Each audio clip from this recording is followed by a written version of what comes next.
Good morning बच्चों, मैं Sanjay Rajput MGCI के डिजिटल लर्निंग प्लेटफॉर्म पर आपका पुनः स्वागत करता हूं। आज हम CUT का पेपर लेकर आए हैं बेटा, प्रीवियस ईयर क्वेश्चंस में PCB।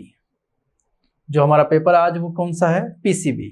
शिफ्ट देखें यदि हम तो 25/5/2023, 25/5/2023 शिफ्ट थर्ड का पेपर है। बायोलॉजी का आज हम डिस्कस करने वाले हैं।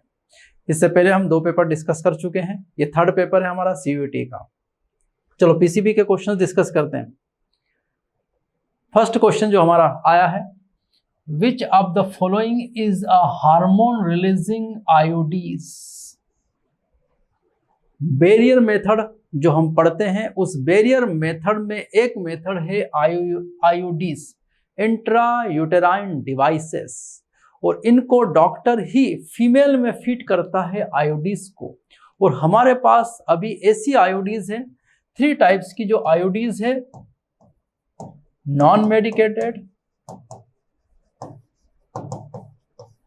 और हार्मोन रिलीजिंग और इसके अलावा कॉपर रिलीजिंग। अभी यहां पर जो आयोडीज पूछा गया है वो आयोडीज कौन सी है? हार्मोन रिलीजिंग, दूसरे नंबर की। और देखें यहां पर मल्टीलोड कॉपर रिलीजिंग है, ये LNG-20 हार्मोन रिलीजिंग है, सर्वाइकल के बैरियर मेथड है, और ये वॉल्ट भी बैरियर मेथड है। तो हमारा आंसर निकल के आया LNG-20। LNG-20 और प्रोजेस्टासर्ट, ये दोनों की दोनों जो है ये हार्मोन रिलीजिंग आयोडीज है। सिंपल क्वेश्चन था यहां पर। नेक्स्ट चलें यदि हम, early Greek thinkers thought that units of life called spores. Unit of life, जीवन की एक सिंगल लाइफ, जिसको उन्होंने क्या नाम दिया है? Spores. Transfer from different planets including earth. Transfer to different planets including earth. कहीं बाहर स्पेस से लाइफ के स्पोर कहां ट्रांसफर हुए? डिफरेंट प्लैनेट्स पे, और कहां आए हैं? अर्थ पर। Identify the term associated with the above. और इससे रिलेटेड टर्म कौन सी है? उन स्पोर्स को क्या कहा है? तो ये एंशिएंट थ्योरी में आता है, जिसे हमने नाम दिया है पेंस्पर्मिया। वही यूनिट ऑफ लाइफ के स्पोर को ही क्या नाम दिया है? पेंस्पर्मिया। तो इन्हें हम सीधा आंसर हमको मिल गया है पेंस्पर्मिया। पेंस्पर्मिया जो है, ये थ्योरी जो है ये ग्रीक फिलोसोफर्स या थिंकर्स ने दी थी। तो यहां से ये आंसर निकल के आता है पेंस्पर्मिया। पेंस्पर्मिया सिद्धांत के अनुसार जीवन जो है उसकी उत्पत्ति जमीन पे हुई है, अर्थ पे हुई है, कि बाहर स्पेस से आया? तो उनके अनुसार यह बताया गया है कि जीवन बाहर स्पेस से आया। यहाँ पर जीवन पृथ्वी पर ओरिजिन ऑफ लाइफ नहीं हुई है, ये वो पेंस्पर्मिया थ्योरी कहती है। थर्ड क्वेश्चन पे आ जाए हम, the type of non specific immunity present at the time of birth is. Non specific, विशिष्ट नहीं है, और बर्थ के समय मौजूद रहती है, और उसे हम कहते हैं एक्वायर्ड इम्यूनिटी नहीं, ऑटो इम्यूनिटी नहीं, एक्टिव इम्यूनिटी नहीं, इननेट इम्यूनिटी, सहज प्रतिरक्षा। यही बच्चा जन्म के साथ प्रतिरक्षा को लेकर आता है, वो है इननेट इम्यूनिटी, सहज प्रतिरक्षा। चलो अगले क्वेश्चन पे चलें। Arrange the species diversity of the following from equator to the poles. Patterns of biodiversity, जैव विविधता के जो पैटर्न्स हैं उनमें हमने देखा कि जब भी हम इक्वेटर से पोल की तरफ जाते हैं, भूमध्य रेखा से ध्रुवीय क्षेत्र की तरफ जाते हैं, जाते ही जैव विविधता घटती है, बायोडायवर्सिटी क्या होती है? घटती है। इसका मतलब ज्यादा से कम में चलो घटेगी, और यहाँ डाटा से ही समझ जाएंगे हम। सबसे ज्यादा डाटा किसका आ रहा है? Colombia near the equator 1400 species. Amazon rain forest species है 1300 बर्ड्स की। न्यूयॉर्क 105 और ग्रीनलैंड 56। संख्या से ही जमा दो इनको, तो 1400 मतलब बी सबसे पहला आएगा। बी देखो कहाँ है पहले में, ये रहा B. Then Amazon rain forest E 1200 आएगा यहाँ पर। अगला 1400, 1300, फिर 1200 इंडिया आएगी यहाँ पर। ए, वेरी गुड। सी जो है वो हमारा 105 और ग्रीनलैंड जो सबसे ज्यादा इक्वेटर की तरफ है डी, मतलब यहां से आंसर निकल के आता है ए।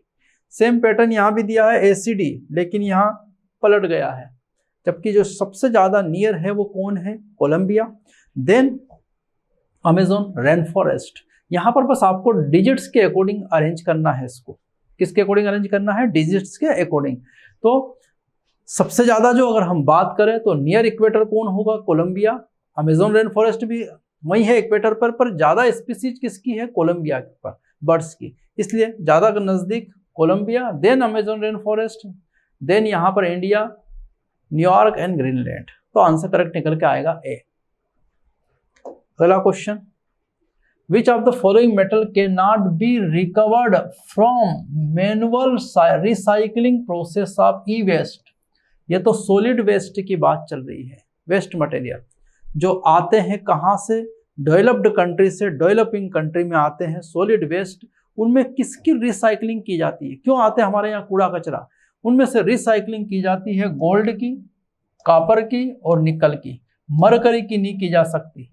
और इन्होंने पूछा है नाट नहीं होती है, तो वो किसकी नहीं होती है, मरकरी की नहीं होती है, क्योंकि मरकरी जो है वो हमारे लिए यहाँ पर ज़्यादा इंपॉर्टेंट नहीं है, क्योंकि वो कंपाउंड्स बनाती नहीं है ज़्यादा, इसलिए हम इनको प्राप्त कर सकते हैं गोल्ड, कॉपर और निकल को। वो ज़्यादा कंपाउंड्स बनाती नहीं है, इसलिए उसकी रिसाइकलिंग पॉसिबल नहीं है और करते भी नहीं है।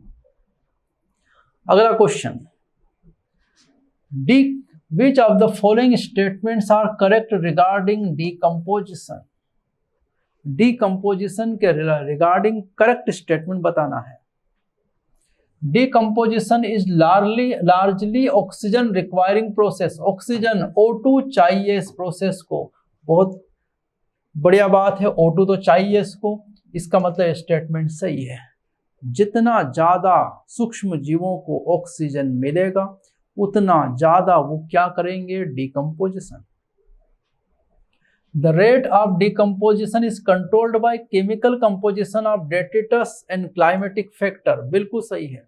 किस तरह का पदार्थ लिया है, लिग्निन, काइटिन लिया है, सेल्यूलोज लिया है, नाइट्रोजन लिया है, कैसा पदार्थ लिया उस पर डिपेंड करेगा, और क्लाइमेटिक फैक्टर भी, तापमान, टेम्परेचर, ऑक्सीजन, पीएच, सब पर निर्भर करेगा। ये स्टेटमेंट भी हमारा सही आता है।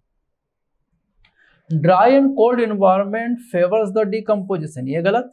डीकम्पोजिशन अपघटन की दर वहां ज्यादा होती जहां मॉइस्ट एनवायरनमेंट हो, नमी वाला हो और तापमान ज्यादा हो, हाई टेम्परेचर, ये गलत है। If detritus is rich in lignin and chitin, अगर डेट्रिटस में लिग्निन और काइटिन है तो रेट बहुत स्लो हो जाती है। इसने दिया डीकम्पोजिशन इज फास्टेस्ट, फास्टर तो होगा नहीं, क्या हो जाएगा, स्लो, धीमा हो जाएगा, काइटिन और लिग्निन है तो हमारे पास दो स्टेटमेंट सही आते हैं, ए और बी। कहाँ है, यही पहला ऑप्शन मिल गया, ए और बी। पहले ऑप्शन में हमने बता दिया कि ए और बी में कि हमारा ये दो स्टेटमेंट क्या आए हैं, करेक्ट। तो देखो सीयूटी का ये जो पैटर्न है ये बहुत फेमस पैटर्न बनता जा रहा है कि कौन से स्टेटमेंट करेक्ट है, ये फेमस क्वेश्चन बनता जा रहा है सीयूटी का। अगला फेमस जो सीयूटी ने किया है, मैच द कॉलम, अभी तक सभी पेपरों में चल रहा है मैच द कॉलम। चलो यहां भी मैच कर लेते हैं। ये तो आया है रिप्रोडक्टिव हेल्थ से, tubectomy, surgical method of sterilisation in human female,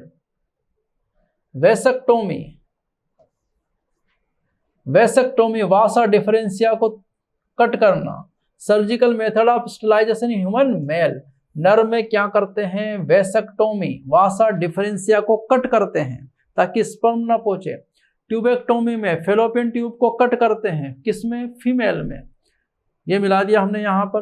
copper ions तो हम जानते हैं स्पर्म की मोटिलिटी को क्या करते हैं, कम, क्योंकि ये आयोडीज है, कॉपर रिलीजिंग आयोडीज है, copper T, sperm motility suppress करते हैं। और सर्वाइकल केव जो है वो है बैरियर मेथड। तो यहाँ आंसर निकल के आया है ए का थर्ड, ए का थर्ड, ये दोनों गलत गए। बी का हमने लिया है फोर्थ, बी का फोर्थ, बी का फर्स्ट, ये भी गलत हो गया। ये हमारा उत्तर से आ रहा है। सी का फर्स्ट सही है और डी का सेकेंड, डी का सेकेंड, मतलब यही उत्तर हमारा क्या है, सही। सीधा सीधा प्रश्न है यहां पर रिप्रोडक्टिव हेल्थ से। अगले में चले, threatened animals and plants are taken out their natural habitat and placed in a special settings, protected and give a special care। Plants और एनिमल जो कि अब विलुप्त होने की कगार पे आ गए हैं, ये तो हमारा जो चैप्टर है बायोडायवर्सिटी से आया है, जैव विविधता से प्रश्न आया है कि जो जीव विलुप्त होने की कगार पर पहुंच गए हैं उन्हें उनके प्राकृतिक आवास से निकालो और हमारी देखरेख में रखना कहलाता है एक्स सीटू कंजर्वेशन, पूर्व स्थल संरक्षण। इन सीटू में तो उनके ही नेचुरल हैबिटेट में पालते हैं, बाड़ा लगा देते हैं, तार फेंसिंग कर देते हैं, बायोस्फीयर रिजर्व बना देते हैं। हटाना क्या कहलाता है, एक्स सीटू कंजर्वेशन। ये प्रश्न बता रहा 8वां, बहुत सरल प्रश्न था। फिर वही फेमस क्वेश्चन, सीयूईटी का यही तो फेमस क्वेश्चन है, मैच द कॉलम, और यहां पर फिर मैच द कॉलम कर रहे हैं। देखें, heroin mental health and drugs से आ रहा है। हेरोइन प्राप्त होती है पेपवर सोमनिफेरम, पपी प्लांट। ये सारी ड्रग्स है, कैनाबिनॉइड्स, कैनाबिस सटाइवा नाम में ही मिल रहा है, cocaine, Erythroxylum Coca plant, cocaine Coca, और निकोटीन तंबाकू गुटखा, निकोटीन टोबैको प्लांट से निकाल जाती। सिंपल सा पूछा है यहाँ, ए का फोर्थ यही आंसर आ गया हमारा, बी का थर्ड, सी का सेकंड और डी का फर्स्ट। ये आंसर हमारा करेक्ट हो गया यहाँ पर। ये तो फार्मूला आ गया, equation represent logistic growth curve. Population और ऑर्गेनिज्म में हमने दो तरह के ग्रोथ कर्व देखे थे, एक्सपोनेंशियल और लॉजिस्टिक। और लॉजिस्टिक ग्रोथ कर्व का फार्मूला था हमारे पास dn/dt rnk - n/k, मतलब पहला ही उत्तर हमारा क्या आया है, सही। r या dn गलत है, ये भी यहाँ गलत है, r ही गायब कर दिया, dn/dt rn, ये तो हमारा एक्सपोनेंशियल ग्रोथ कर्व का फार्मूला है, और ये लॉजिस्टिक का। तो यहाँ पर लॉजिस्टिक का संभार जो है, यहाँ पर तार्किक वृद्धि या संभार वृद्धि का फार्मूला है हमारे पास। ये सरल है प्रश्न, सीधा सीधा। The organisation set up by Indian government to take decision regarding the validity of genetically modified researches and the safety of introducing genetically modified organism। Genetically modified organism, genetic engineering के लिए हमने एक कमेटी बनाई कि किस तरह से जीवों का उपयोग किया जाए, और उस कमेटी का नाम है genetic engineering approval committee, GEAC। सीधा NCERT में दिया है GEAC, genetic engineering approval committee. In gel electrophoresis, the separated DNA segments can be visualized in। Gel electrophoresis में जो सेगमेंट्स सेपरेट कर लिए हैं, उन सेपरेटेड सेगमेंट्स को देखने के लिए उनको ट्रीट किया जाता है इथियम ब्रोमाइड, क्योंकि वो दिखेंगे केवल इथियम ब्रोमाइड में। जैसे रेडियो एक्टिव हो जाते हैं तो वो रेडिएशंस के कारण दिख जाते हैं, वैसे इथियम ब्रोमाइड के कारण वो दिखेंगे किस रेडिएशन में, यूवी रेडिएशंस में। करेक्ट आंसर आ जाता है यूवी रेडिएशंस। तो डीएनए के जो सेगमेंट्स हमने जेल इलेक्ट्रोफोरेसिस में सेपरेट कर लिए, उस प्लेट को हम देखते हैं इथियम ब्रोमाइड से ट्रीट करने के बाद में यूवी रेडिएशंस में। तो करेक्ट आंसर डी निकल के आएगा। Correct sequence steps involve in polymerise chain reaction, PCR की स्टेप पूछी है। पीसीआर में 3 स्टेप है हमारे पास। पहली स्टेप है डीनेचुरेशन करना, फर्स्ट स्टेप। डीएनए के दोनों सेगमेंट्स को क्या कर लेना है, अलग, पहली स्टेप। दूसरी स्टेप है हमारी उसके अंदर इन सेगमेंट्स पर ये 5-3 है, ये 5-3 वाला सेगमेंट यहां जोड़ेंगे, और इसको मैं हटा दे रहा हूं यहां से।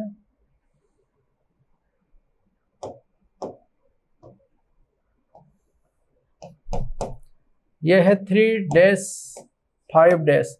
तो यहां पर इसमें जोड़ेंगे हम इस जगह पर 5-3', क्योंकि हमेशा डीएनए का सीक्वेंसिंग रेप्लिकेशन होता है 5'3 डायरेक्शन में। ये होते हैं ओलिगोन्यूक्लियोटाइड्स, न्यूक्लियोटाइड्स के सेगमेंट, जैसे आरएनए प्राइमर लगाया था हमने रेप्लिकेशन में, तो ओलिगोन्यूक्लियोटाइड्स के ये सेकंड स्टेप है हमारी। और थर्ड स्टेप है एक्सटेंशन। अब ये एक्सटेंड हो जाएंगे, यहाँ पूरी बना देंगे इस तरह से। अब चेक कर लेते हैं इसमें, DNA polymerase is used to extend the primer using oligonucleotide. ये तो तीसरी स्टेप की बात कर रहा है, ए वाला पॉइंट। इससे आगे चले इधर हम, desired DNA fragments are denatured, ये पहली स्टेप है हमारी, डीनेचुरेड पहली step. Amplified fragments are ligated with the vectors for cloning, ये तो आखिरी स्टेप आएगी। Oligonucleotides are added, oligonucleotides are added, second step है हमारी ये। थर्ड स्टेप ही आई, DNA polymerase used to extend, extension third step है हमारी ये। और फोर्थ स्टेप फिर बची हुआ है एम्पलीफाइड डीएनए फ्रेगमेंट्स। फिर इसको हम कहाँ कर देते हैं, वेक्टर में ट्रांसफर कर देते हैं। अब जमा लेते हैं इनको। फर्स्ट पे क्या आया हमारा बी, सेकंड पर डी, थर्ड पर क्या आया है ए, और फोर्थ पर क्या है सी, BDAC, BDAC आंसर करेक्ट हो गया। इस तरह से सीक्वेंस आपको जमा के रखना। सीक्वेंसिंग के क्वेश्चन सीयूटी ने बहुत फेमस तरीके से पूछे हैं, कई पेपरों में हम देखेंगे ये क्वेश्चन सीक्वेंसिंग वाले आए हैं यहाँ, तो सीक्वेंसिंग का विशेष ध्यान रखना है, गड़बड़ नहीं करना है इसमें।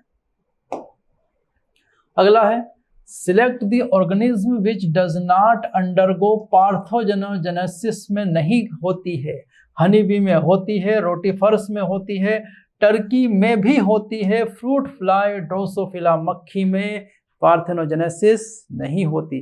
तो करेक्ट आंसर क्या आएगा यहाँ पर, फ्रूट फ्लाई। फ्रूट फ्लाई में पार्थेनोजेनेसिस नहीं होती। अगला प्रश्न, in which process unusual nucleotide methyl guanosine triphosphate, methyl guanosine triphosphate is added to the 5' end to HNRNA। जो डीएनए था, इस डीएनए से बना आरएनए जिसको कहा जाता है HNRNA, क्या नाम दिया है HNRNA, और यह रहेगा 5' 3' एंड। फिर इसकी करते हैं जीन स्प्लाइसिंग। क्या करने वाले होते हैं, जीन स्प्लाइसिंग। और उस जीन स्प्लाइसिंग के दौरान हम इस 5' एंड पर जोड़ते हैं मिथाइल गुआनोसाइन ट्राइफॉस्फेट, और इधर जो 3' एंड है एडिनाइलेट के 200 न्यूक्लियोटाइड इधर जोड़ते हैं। इस प्रोसेस को नाम देते हैं केपिंग, और इस प्रोसेस को नाम देते हैं टेलिंग। तो यहां पूछा है कहां पर, 5' एंड पर पूछा, इसलिए इसका सही उत्तर क्या आएगा, केपिंग। 3' पर पूछते तो सही उत्तर क्या आता, टेलिंग। तो हम यहां क्या कर रहे हैं, केपिंग। करेक्ट आंसर केपिंग आएगा, केप लगा रहे उस पर।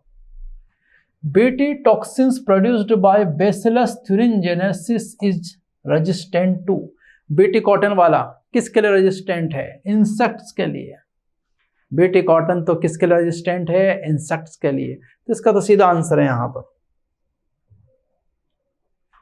Sequence the following steps in formation of female gametophyte of flowering plants. फिर सीक्वेंस वाला वही सीयूटी का फेमस क्वेश्चन फिर आया, सीक्वेंसिंग। चलो सीक्वेंसिंग में चलें। फीमेल के megaspore mother sales, megaspore mother sales में होता है मियोसिस डिवीजन, और यहां बनते हैं 4 cells tetrad. Meiosis in megaspore mother cells and formation of megaspore tetrad, ये बन गया यहां पर हैप्लॉइड सेल्स 4। फिर functional megaspore undergo 3 mitotic division and result in formation of 8 nuclei. इसमें से 3 तो डीजनरेट हो जाते हैं, और एक केवल होता है, उसमें होता है कौन सा डिवीजन, माइटोसिस। 3 टाइम्स अगर माइटोसिस होगी तो उसमें सेल बन जाएगी टोटल 8। टोटल सेल कितनी बन जाएगी, 8। Cell walls are laid down, कोशिका भित्तियां बिछाई जाएगी, इनके बीच कोशिका भित्तियां बिछाई जाएगी। ये देखो यहां 3 सेल, 2 यहां, और इनके बीच में बिछा देते हैं कोशिका भित्तियां। ये भित्तियां बिछा दी मैंने।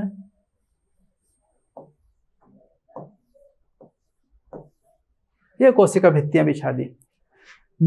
Formation of 7 cells and 8 nucleus हुआ कि नहीं हुआ? यहां पर ये हो गया 1 2 3 4 5 6 7 सेल्ड, और न्यूक्लियस कितना है? 8। 1 2 3 4 5, ये दोनों साथ में है। 6 7 8 न्यूक्लियस। ये आखिरी स्टेप आ जाएगा। तो पहली स्टेप आई हमारी सी में पहली स्टेप है फंक्शनल मेगास्पोर, डी में सेकंड स्टेप है सेल वॉल लेट डाउन हुआ, तीसरी स्टेप 7 सेल 8 फोर्थ स्टेज। देखो यहाँ सी वाला कौन सा ऑप्शन शुरू हो रहा है? 2 सी, फिर सेकंड क्या गया हमारा? डी, ये डी, फिर ए थर्ड, और फोर्थ बी। मतलब ये आंसर हमारा क्या हो गया? करेक्ट।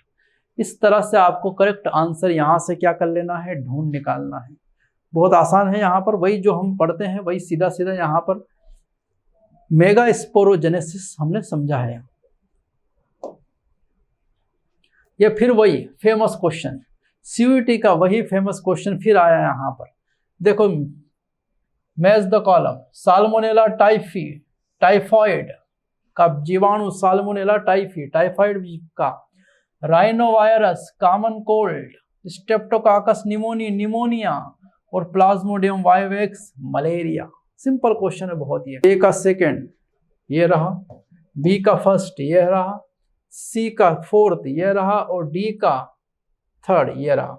ये आंसर मिल गया हमारा सी आंसर हमारा क्या हो गया? करेक्ट। ए का सेकंड, बी का फर्स्ट, ये सिंपल क्वेश्चन है बहुत ही। अगले क्वेश्चन पर चले। मिथेनोजन्स डू नॉट प्रोड्यूस, मिथेनोजन क्या प्रोड्यूस नहीं करते हैं? तो मिथेनोजन तो मीथेन गैस तो प्रोड्यूस करेंगे, कार्बन डाइऑक्साइड भी करेंगे, मीथेन और हाइड्रोजन भी करेंगे, हाइड्रोजन और कार्बन डाइऑक्साइड भी करेंगे, ऑक्सीजन और नाइट्रोजन नहीं करेंगे। नाइट्रोजन और ऑक्सीजन कभी भी बायोगैस प्रोडक्शन में नहीं आती है, इसलिए ऑक्सीजन और नाइट्रोजन इसका सही उत्तर होगा। सरल प्रश्न था। ये देखो, ये तो हार्डी विनबर इक्वेशन है यहाँ पर, और ये इसका उपयोग किसमें किया जाता है? पॉपुलेशन जेनेटिक्स में इसका क्या किया जाता है? उपयोग। मेंडेलियन जेनेटिक्स में मत लगाना। हार्डी विनबर इक्वेशन जो है वो पॉपुलेशन जेनेटिक्स से संबंधित है, और सारा काम जो डार्विन ने भी बताया वो पॉपुलेशन जेनेटिक्स से ही संबंधित था। माल्थस जिससे वो प्रभावित हुए थे वो भी पॉपुलेशन की ही स्टडी कर रहे थे, और हार्डी विनबर ने भी पॉपुलेशन जेनेटिक्स को ही जन्म दिया है, और सारी बातें बताई उन्होंने इवोल्यूशन से related. Population genetics correct answer है। Terror of Bengal pollution chapter का, वाटर हाइसिंथ जलकुंभी तेजी से स्प्रेड होती है, अलगल ब्लूम्स करती है वाटर हाइसिंथ। सरल प्रश्न था। Bio fertilisers are the organism that enrich nutrient quality of the soil, which of the following is not a source of bio fertiliser? कौन बायो फर्टिलाइजर नहीं है? तो ये बायो फर्टिलाइजर इनमें से बैक्टीरिया भी है, राइजोबियम, फंजाई भी है, माइकोराइजा, साइनोबैक्टीरिया, एनाबिना नोस्टाक भी है, बैक्यूलोवायरस नहीं है, क्योंकि ये इंसेक्ट पेस्ट रेजिस्टेंट है। ये बैक्यूलोवायरस ये इंसेक्ट पेस्ट की तरह क्या उनको क्या करता है? मारता है बैक्यूलोवायरस। तो ये नहीं है बायो फर्टिलाइजर्स। करेक्ट आंसर वो होगा। पफ्ड अप अपीयरेंस ऑफ डफ इज ड्यू टू, आटे का फुला हुआ होना, आटे में क्या हो जाना? CO2 का उत्पन्न होना, जिससे छेद होंगे और वो फुल जाएगा, CO2 बनेगी इसके कारण। तो आटे में पफ अपीयरेंस होगा CO2 बनने के कारण। सिंपल प्रश्न है ये भी। फिर वही CUET ने सबसे फेमस प्रश्न यही पूछा है, मैच द कॉलम। गेहूं जो है मोनोकार्ड्स हैं, एंडोस्पर्मिक सीड होंगे, एल्बुमिनस सीड होंगे। ब्लैक पीपर काली मिर्च में पेरिस्पर्म होगा, परसिस्टेंट न्यूक्लियस। और केसव नट काली मिर्च जो है ये है फॉल्स फ्रूट। एप्पल, स्ट्रॉबेरी और कैश्यू ये सब फॉल्स फ्रूट है। और सिट्रस नींबू तो है पॉलीस्पर्मी। एक से ज्यादा सीड के अंदर आपको क्या मिलेंगे, एम्ब्रियो मिलेंगे पॉलीस्पर्मी सिट्रस में। चेक कर लेते हैं, ए का थर्ड ज्यादा आ रहा है, बी का फर्स्ट ये उत्तर मिल गया हमारा, सी का फोर्थ और डी का सेकंड उत्तर मिल गया। आसान था यहां। अगला प्रश्न, Which of the following is used to make the bacterial cell as competent cells to take up DNA? DNA को लेने के लिए मेथड पढ़ी है हमने कि इसको पहले हम कहाँ डालते हैं, कैल्शियम Ca+ में, ताकि कैल्शियम इस बैक्टीरियल सेल्स में क्या बना दे, छेद। कैल्शियम इसमें क्या बना देता है, छेद। फिर इसको ठंडे में ले जाते हैं, बर्फ में, फिर गर्म, फिर बर्फ में, ठंडे में ले जाते हैं। इससे वो DNA अपने आप कहाँ आ जाता है, अंदर खींच लेती है सेल। तो कॉम्पिटेंट बनाने के लिए कैल्शियम आयन का प्रयोग करते हैं बायोटेक्नोलॉजी में। Which forest also known as lungs of the planet, lungs of the earth? Amazon rain forest. सीधा सीधा बायोडायवर्सिटी का क्वेश्चन। सर्वाधिक अमेज़न रेन फॉरेस्ट में सर्वाधिक जैव विविधता पाई जाती है। सर्वाधिक ऑक्सीजन उत्पन्न करने वाला कौन है, अमेज़न रेन फॉरेस्ट। और इसीलिए इसको क्या नाम दिया है, लंग्स ऑफ द प्लेनेट। अगला प्रश्न, फिर मैच द कॉलम, फिर वही फेमस क्वेश्चन आया यहां पर। चलो ये डिसीज से आया है, डाउन सिंड्रोम जेनेटिक डिसीजेस हैं। डाउन सिंड्रोम जो है 45+ XY down syndrome autosomal disease है, नर में भी हो सकती मादा में भी, इसलिए XY और XX दोनों दिया। थैलेसेमिया ऑटोसोमल रिसेसिव ट्रेट है। क्लिनफेल्टर सिंड्रोम 44+ XXY, नर में एक एक्स्ट्रा, मेल में एक एक्स्ट्रा X क्रोमोसोम आ जाने से क्लिनफेल्टर सिंड्रोम। और टर्नर सिंड्रोम जो है वो फीमेल में है, XX की जगह X गायब हो गया और 0 आ गया, एक क्रोमोसोम कम हो गया, मोनोसोमी हो गई। क्लिनफेल्टर में ट्राइसोमी, डाउन में भी ट्राइसोमी। समझ लो क्वेश्चन इसका, देखो यहां पर A का फोर्थ, B का सेकंड, C का फर्स्ट और D का थर्ड। ये आंसर मिल गया B हमारा। B आंसर यहां से क्या आया है, करेक्ट आंसर। अगला, select the incorrect statement given below. इनमें से इनकरेक्ट स्टेटमेंट देखना है। Methane and carbon dioxide are green house gases. Methane और कार्बन डाइऑक्साइड बिल्कुल सही है, ग्रीन हाउस गैसेस सही से यहां पर। इनकरेक्ट बताना है, गलत बताना है यहां से, ठीक है, ये तो सही है हमारा। Montreal protocol associated with the control of emission of ozone depleting status, ये भी सही है। मॉन्ट्रियल प्रोटोकॉल में ओजोन जो की परत जो पतली हो रही है उसको फिर से रोकने का प्रयास किया है। Use of incinerators is not crucial for disposal of hospital waste, ये गलत है। हॉस्पिटल वेस्ट को डिस्पोज करने के लिए इंसिनरेटर मशीन का प्रयोग किया जाता है, जिसमें बहुत तेज इलेक्ट्रिक फील्ड निकाली जाती है और टेम्परेचर बहुत ज़्यादा होता है। इसमें सारे पदार्थ डालते हैं, धुआं बन जाता है, इंसिनरेटर। तो ये तो गलत statement. Dobson unit used to measure the water quality, गलत, ये तो अभी बताया। डॉप्सन यूनिट ओजोन की थिकनेस, दो गलत है। सी और डी कहाँ मिलेगा, ये रहा आंसर हमारा, सी एंड डी। गलत ही पूछा था, इनकरेक्ट बताना है, C and D. Select the statement which do not hold the true for cancer, गलत बताना कैंसर के लिए। Cancer cells show property of contact inhibition, नहीं, कॉन्टेक्ट इनिबिशन की प्रॉपर्टी ब्रेक होती है तभी कैंसर होता है, नहीं तो कॉन्टेक्ट इनिबिशन होगा तो कभी भी कैंसर नहीं होगा। कंट्रोल होगा पड़ोसी कोशिका का दूसरी कोशिका के कोशिका विभाजन पर। ये कॉन्टैक्ट इनिबिशन हटेगा तभी कैंसर सेल्स बनेंगे, तो ये गलत statement. Metastasis is the most feared property of malignant tumour, बिल्कुल सही है। मैलिग्नेंट ट्यूमर में मेटास्टेसिस होगा, फैलेगा जल्दी से, सही है ये। Malignant tumour cells invade and damage the surrounding tissue, यह भी सही है। मैलिग्नेंट बहुत तेजी से डिवाइड करती है और अपने आसपास के टिश्यूज को डैमेज करती है, सही है।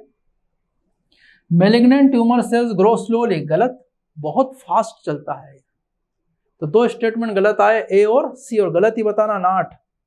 ए सी कहां गया, डी, ए भी गलत है और डी भी गलत है, ए और डी यहां रहा है। सी आंसर हमारा क्या है, सी ऑप्शन करेक्ट है, ए और डी गलत है, गलत ही बताना था। नेक्स्ट क्वेश्चन, फिर वही फेमस फिर से क्वेश्चन क्या आया यहाँ पर, मैच द कॉलम। और सीयूटी ने मैच द कॉलम बहुत पूछा सभी पेपरों में, इसलिए विशेष तौर से ध्यान रखना है। Dominant traits of pod colour in garden pea, मटर की फली का रंग हरा, हरा ही डोमिनेंट है। अगला यहां पर दिया है physical association of two genes on a chromosome, एक क्रोमोसोम पे दो जीन का होना है लिंकेज। अगला यहां पर दिया है ट्रेट्स जनरली कंट्रोल्ड बाय 3 और मोर जीन्स, ये है पॉलीजेनिक ट्रेट्स, पॉलीजेनिक इनहेरिटेंस, त्वचा का रंग होना, कई सारे जीन डोमिनेंट जीन कंट्रोल करते हैं। और आखिरी है यहां पर हमारा when a single gene exhibit multiple phenotypic expression, इसी को कहा जाता है pleiotropy. 2 gene are alleles control more than 1 phenotypic characters, pleiotropy. इसका मतलब हमारा ए ऑप्शन, ए का फिफ्थ, बी का 4th, सही है, सी का 1st और डी का 2nd। आंसर आया हमारा कौन सा, डी हमारा क्या आ गया है, करेक्ट आंसर। तो ये मैच द कॉलम देखा हमने बेटा। अब बाकी के जो आपके 20 क्वेश्चन है वो अंकित भार्गव सर आपके क्वेश्चन आगे के सोल्व करवाएंगे, ठीक है। अब नेक्स्ट पेपर फिर लेके आऊंगा मैं, जब तक के लिए धन्यवाद। नमस्कार दोस्तों, मैं अंकित भार्गव MGCI के लर्निंग प्लेटफॉर्म पे आपका बहुत बहुत स्वागत करता हूं। दोस्तों, हमारे इस प्रीवियस ईयर क्वेश्चन के सेशन में एक बार फिर आपका बहुत बहुत स्वागत है। मेरे पूर्व वक्ता सर ने आपको कुछ क्वेश्चंस के बारे में डिस्कशन आपको बताया है और उन्हीं क्वेश्चंस की कड़ी को आगे मैं कंटिन्यू करने वाला हूं। जैसे यहाँ पर आप देख पा रहे हैं स्क्रीन पर सबसे पहला क्वेश्चन, जो कि क्या है, succession occurring after flood. Flood के बाद जो हमको यहाँ पर सक्सेशन दिखाई देता है, तो फ्लड वाले यहाँ पर सक्सेशन को हम बोलते हैं सेकेंडरी सक्सेशन।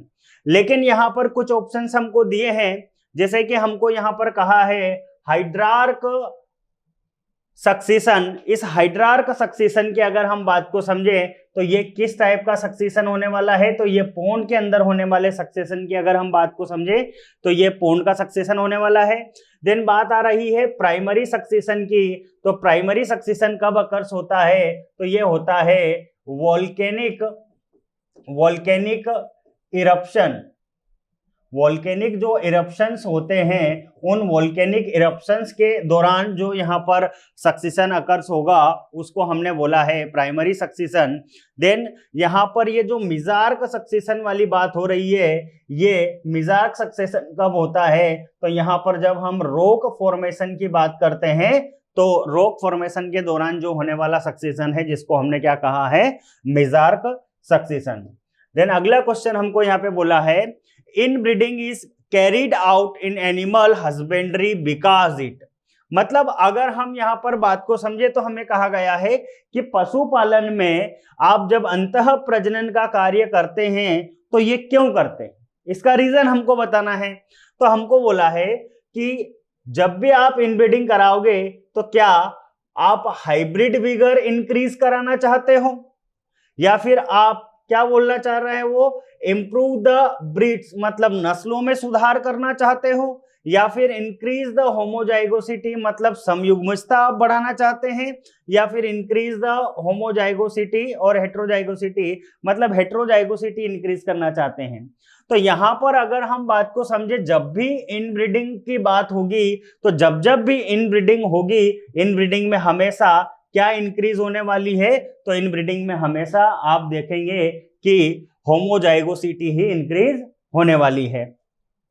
अगला क्वेश्चन अगर हम देखें, हमको बोला है mature RNA is fully processed.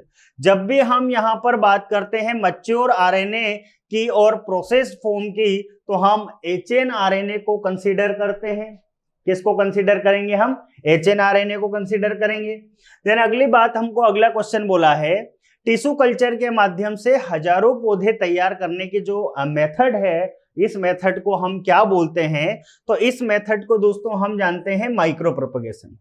अब माइक्रो प्रोपगेशन में हम क्या करते हैं? तो माइक्रो प्रोपगेशन में हम कोई भी हमारे पास जो प्लांट है दोस्तों, इस प्लांट का जो हमको अपेक्स रीजन दिखाई दे रहा है, जहां पर हम बोल सकते हैं कि उस एरिया में हमको ज्यादा से ज्यादा कौन से सेल्स दिखाई देंगे, तो वहां पर हमको मेरिस्टेमेटिक सेल्स या मेरिस्टेमेटिक टिश्यूज दिखाई देंगे ज्यादा से ज्यादा।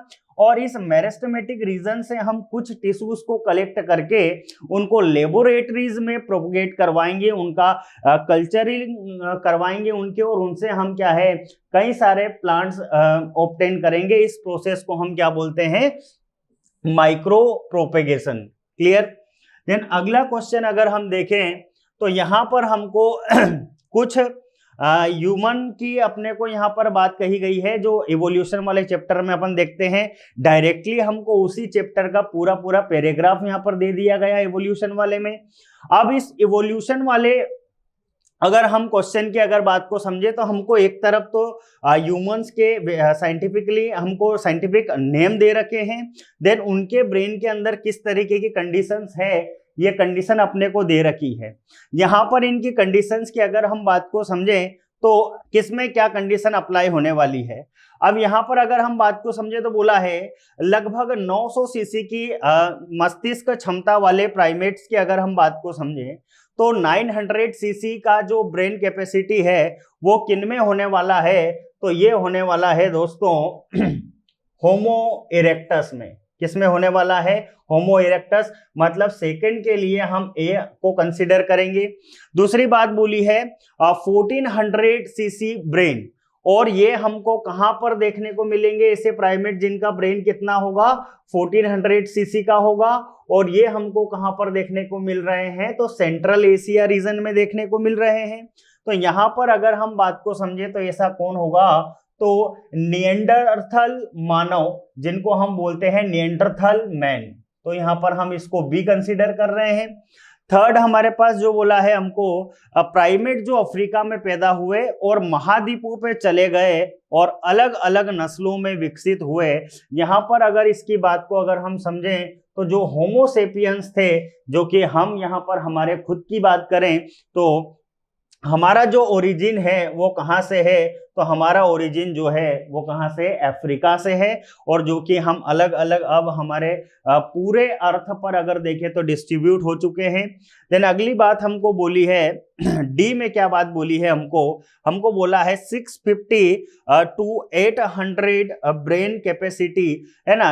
यहाँ पर हमको बोला है कि 650 से 800 सीसी वाले ब्रेन कैपेसिटी वाले जो प्राइमेट है, संभवतः जो क्या नहीं खाते हैं? मांस। मतलब कुल मिलाकर के अगर देखें हम, तो ये क्या पूरे तरीके से 100% हर्बीवोरस रहे हैं। तो ऐसी स्पीसीज की अगर हम बात को समझे, तो वो कौन हो गए हैं? तो उनके बारे में हमको बोला है होमो हैबिलिस। किसको बोला है बेटा? Homo habilis. क्लियर है यहाँ पर सारी चीजें। अगली बात अगर हम देखें यहाँ पर, तो अगला क्वेश्चन हमारे सामने क्या है? स्तनधारी अंटार्कटिका या सहारा रेगिस्तान में जीवित रहने में सक्षम है जैसे वे हैं। यहां पर अगर हम बात को समझे, तो क्या बोला है हमको? ऐसे स्तनधारी जो अंटार्कटिका या सहारा रेगिस्तान में जीवित रहने की क्षमता रखते हैं, उनके बारे में हमको यहाँ पर बात कही गई है। तो यहाँ पर हम उनको फाइनली क्या बोल सकते हैं? रेगुलेटर्स। क्या बोलेंगे उनको? रेगुलेटर्स, नियामक। जो कि हर तरीके की कंडीशन में अपने आप को क्या कर सकते हैं, एडप्ट करवा सकते हैं। देन अगली बात बोली है identify the gene which is effective against corn borer.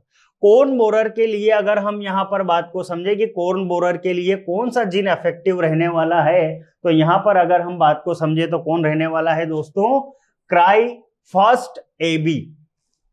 क्राइफर्स्ट AB ये जो जीन है ये कॉर्न बोरर के लिए रिस्पॉन्सिबल होने वाला है। इसके अलावा अगर हम बात करें यहाँ पर क्राई फर्स्ट AC या फिर क्राई सेकेंड AC की, इन दोनों की अगर हम बात को समझें तो ये हमको किसके लिए रिस्पॉन्सिबल देखने को मिले थे, तो बीटी कॉटन से रिलेटेड है। ये किससे रिलेटेड है, बीटी कॉटन से। क्लियर है।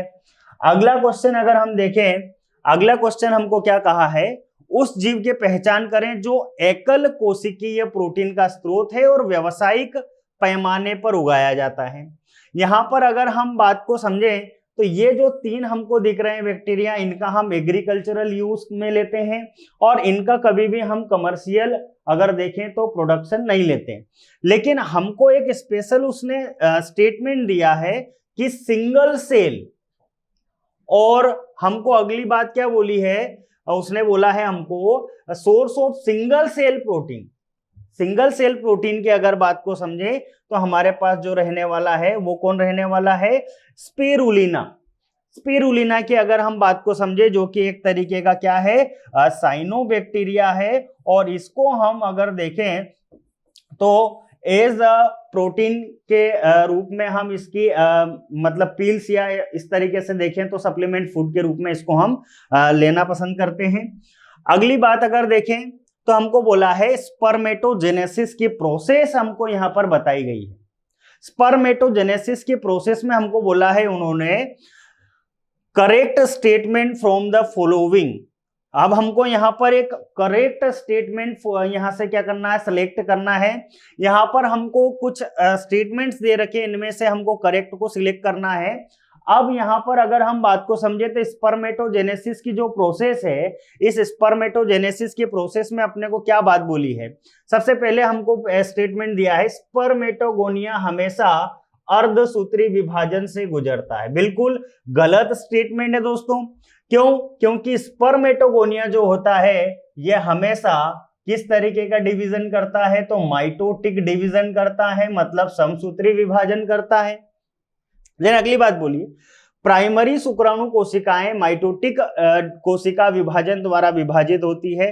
तो यहां पर अगर हम बात को समझे, प्राइमरी जो स्पर्मेटोसाइट्स होते हैं ये करते हैं मियोसिस डिवीजन, और हमको यहां पर ये बोल रहा है कि माइटोसिस करते हैं, तो ये स्टेटमेंट भी यहां पर कहीं ना कहीं क्या हो गया है, अपना रॉन्ग हो गया है।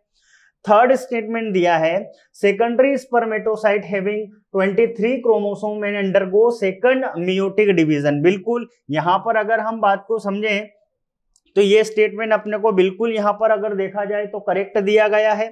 अगर हम यहां पर डी स्टेटमेंट की बात करें, क्या बोला है, spermatozoa are transform into spermatids.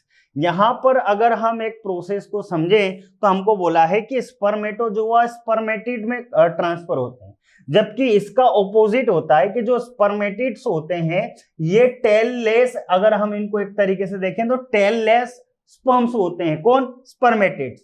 और यही जब मैच्योर होते हैं तो एक तरीके से ये किस में कन्वर्ट होते हैं, स्पर्मेटोजोआ में, या फिर जिनको हम बोलते हैं मैच्योर स्पर्म, है ना। तो ये स्टेटमेंट भी अपना गलत हो जाएगा। तो कुल मिला करके अगर हम देखें तो हमारा जो सी वाला स्टेटमेंट रहेगा बी ऑप्शन में ये करेक्ट होने वाला है। अगला क्वेश्चन देखें, अगर हमको बोला है यहां पर identify the statement which do not hold true for deoxyribose nucleic acid. यहां पर अगर हम देखें तो हमको ऐसा स्टेटमेंट यहां पर बोलना है या उसको सिलेक्ट करना है जो डीऑक्सीराइबोज न्यूक्लिक एसिड, मतलब हमारा जो डीएनए है उसके लिए क्या होने वाला है, करेक्ट होने वाला है। तो यहां पर अगर हम बात को समझें तो इन स्टेटमेंट में से हमको एक जो करेक्ट स्टेटमेंट है उसको यहां पर हमको करेक्ट करना है, सिलेक्ट करना है। तो यहां पर अगर हम देखें तो हमको बोला है डीएनए में केवल प्यूरिन क्षार मौजूद होते हैं। पहला स्टेटमेंट हमको दिया है कि डीएनए में केवल प्यूरिन क्षार मौजूद होते हैं, जो कि बिल्कुल करेक्ट हमारे पास ये स्टेटमेंट है। फिर दूसरी बात बोली है डीऑक्सीराइबोस शर्करा मौजूद होती है। बिल्कुल यहाँ पर अगर देखें तो कहीं ना कहीं ये हमारा स्टेटमेंट गलत होगा। देन अगली बात बोली हमको एक नाइट्रोजनस क्षार एक एन ग्लाइकोसिडिक लिंकेज के माध्यम से 1C पेंटोस शर्करा के साथ जुड़ा होता है, जो कि कहीं ना कहीं ये भी हमारा गलत स्टेटमेंट होगा। देन डी बोला है फास्फेट समूह एक न्यूक्लियोटाइड के 4 कार्बन के हाइड्रोक्साइड से बना होता है। तो यहां पर अगर देखें तो ये स्टेटमेंट हमारा करेक्ट होने वाला है। देन हमारा जो ए स्टेटमेंट है ये भी करेक्ट है, मतलब हम बोल सकते हैं कि हमारा जो ऑप्शन ए है ये करेक्ट होने वाला है। ठीक, नेक्स्ट क्वेश्चन की अगर हम बात करें तो हमको यहाँ पर एक पैराग्राफ दिया है, पैसेज दिया है। इस पैसेज को हमको रीड करना है। देन इसके बेस पे हमको कुछ क्वेश्चंस दिए गए हैं, उनको सोल्व करना है। जैसे हमको बोला है जब एक मेजबान एंटीजन के संपर्क में आता है जो जीवित या मृत रोगाणुओं या अन्य प्रोटीन के रूप में हो सकता है, तो मेजबान शरीर में एंटीबॉडी का उत्पादन होता है और इस प्रकार की प्रतिरक्षा को सक्रिय प्रतिरक्षा कहा जाता है। सक्रिय प्रतिरक्षा धीमी होती है और इससे अपनी पूर्व प्रभावी प्रतिक्रिया देने के समय लगता है। टीकाकरण के दौरान जानबूझकर रोगाणुओं को इंजेक्ट करना या प्राकृतिक संक्रमण के दौरान शरीर में प्रवेश कराने वाले संक्रामक जीवों से सक्रिय प्रतिरक्षा उत्पन्न होती है। जब शरीर को विदेशी एजेंटों से बचाने के लिए सीधे एंटीबॉडी दी जाती है तो इसे निष्क्रिय प्रतिरक्षा कहा जाता है। अब इसी के बेस पे हमको कुछ क्वेश्चन दिए गए हैं, उन क्वेश्चंस को सोल्व करना है। जैसे हमको बोला है कि स्तनपान के प्रारंभिक चरण के दौरान मां द्वारा स्रावित कोलेस्ट्रम निष्क्रिय प्रतिरक्षा प्रदान करता है, क्योंकि इसमें प्रचुर मात्रा में क्या होता है, तो कोलेस्ट्रम में सीधी सी बात है, सभी को पता ही है, आईजीए एंटीबॉडीज प्रेजेंट होती है जो कि यहाँ पर प्रतिरक्षा प्रदान करने वाली है। देन अगली बात बोली है निम्नलिखित में से कौन सा निष्क्रिय टीकाकरण है। अब निष्क्रिय टीकाकरण की अगर हम बात को समझें तो निष्क्रिय टीकाकरण कौन है, तो हमको बोला है पूर्व निर्मित एंटीबॉडीज को शरीर में इंजेक्ट करना। अभी ये तो डायरेक्टली अपने पैराग्राफ से ही अपन इसको कलेक्ट कर सकते हैं, पैराग्राफ में ये स्टेटमेंट अपने को क्लियरली दे रखा है।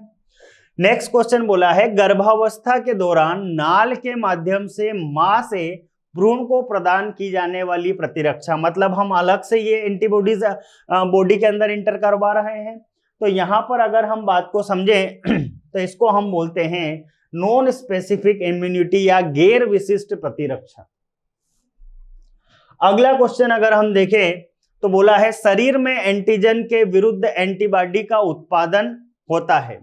यहां पर अब हमको यहाँ पर जो एंटीबॉडी के प्रोडक्शन से रिलेटेड बात कही गई है उसकी बात को अगर समझें तो इसको बोला जाता है एक्टिव इम्यूनिटी, मतलब सक्रिय प्रतिरक्षा, जो कि अपने पैराग्राफ में क्लियरली मेंशन किया गया है।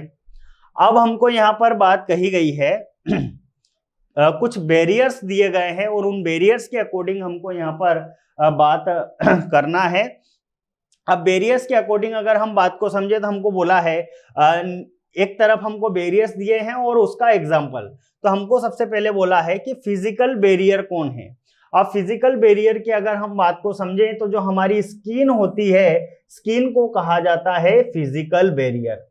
देन हमको बोला है सेल्यूलर बैरियर। सेल्यूलर बैरियर की अगर हम बात को समझें तो पॉलीमार्फोन्यूक्लियर ल्यूकोसाइट्स जो होती है जिनको हम बोलते हैं सेल्यूलर बैरियर। देन थर्ड बोला है हमको फिजिकल बैरियर। फिजिकल बैरियर की अगर हम बात को समझें तो फिजिकल बैरियर कौन होगा, तो यहाँ पर जो सलाइवा है जिसको हम फिजिकल बैरियर के रूप में कंसीडर करेंगे। देन बोला है साइटोकाइन बैरियर। साइटोकाइन बैरियर की अगर हम बात को समझें तो इंटरफेरॉन जो है, जो कि एक तरीके से देखा जाए तो साइटोकाइन बैरियर है। क्लियर। नेक्स्ट क्वेश्चन की अगर हम बात को समझें तो यहाँ पर इकोसिस्टम से डायरेक्टली अपने को डायग्रामेटिक क्वेश्चंस पूछने की प्रोसेस उसने कर दी है ना। यहाँ पर अगर हम बात को समझें तो इस पैराग्राफ को हमको ध्यान से देखना, इस इमेज को ध्यान से देखना और इसके बिहाफ पे हमको कुछ क्वेश्चन सोल्व करना है। जैसे पहला हमको यहाँ पर जो क्वेश्चन दिया है क्या है वो, निम्नलिखित में से कौन प्रथम कोशी स्तर का गठन करता है? विच of the following constitutes the first trophic level. First trophic level की अगर हम बात को समझे तो फर्स्ट ट्रॉफिक लेवल के बारे में क्या बात बोली है, तो जो प्लांट होते हैं इनको हम फर्स्ट ट्रॉफिक लेवल में कंसीडर करते हैं। अगली बात अगर देखें तो बोला है गोरैया निम्नलिखित में से किस श्रेणी में आती हैं? Sparrow comes under which of the following categories. अब यहां पर अगर हम गोरैया की अगर बात को समझें तो गोरैया को हमने कहां पर रखा है, उनकी अगर बात को समझें तो इनको हमने सेकेंडरी कंज्यूमर में रखा है जो बर्ड्स होते हैं। अगली बात देखें, प्रत्येक पोषी स्तर में एक विशेष समय पर जीवित सामग्री का एक निश्चित द्रव्यमान होता है जिसे कहा जाता है। यहां पर इस क्वेश्चन की अगर हम बात को समझें तो उसको हम क्या किसमें कंसीडर करते हैं? स्टैंडिंग क्रॉप, मतलब खड़ी फसल में कंसीडर करेंगे।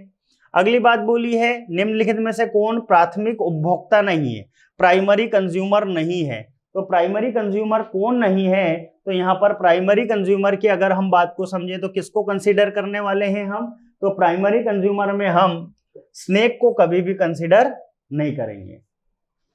अगली बात अगर हम देखें, नेक्स्ट क्वेश्चन क्या है हमारा, निम्नलिखित में से कौन सा अपरद खाद्य श्रृंखला का एक हिस्सा नहीं है? तो जो हमारी फूड चेन है उसका मेंबर हमको बोला गया है कि नहीं है। तो फूड चेन का मेंबर कौन नहीं है? तो अर्थवर्म कभी भी फूड चेन का मेंबर नहीं है। बाकी अगर हम बात करें ह्यूमन बीइंग की, स्नेक की, बर्ड्स की, तो ये सारे लोग क्या है, फूड चेन के कहीं ना कहीं मेंबर है। धन्यवाद।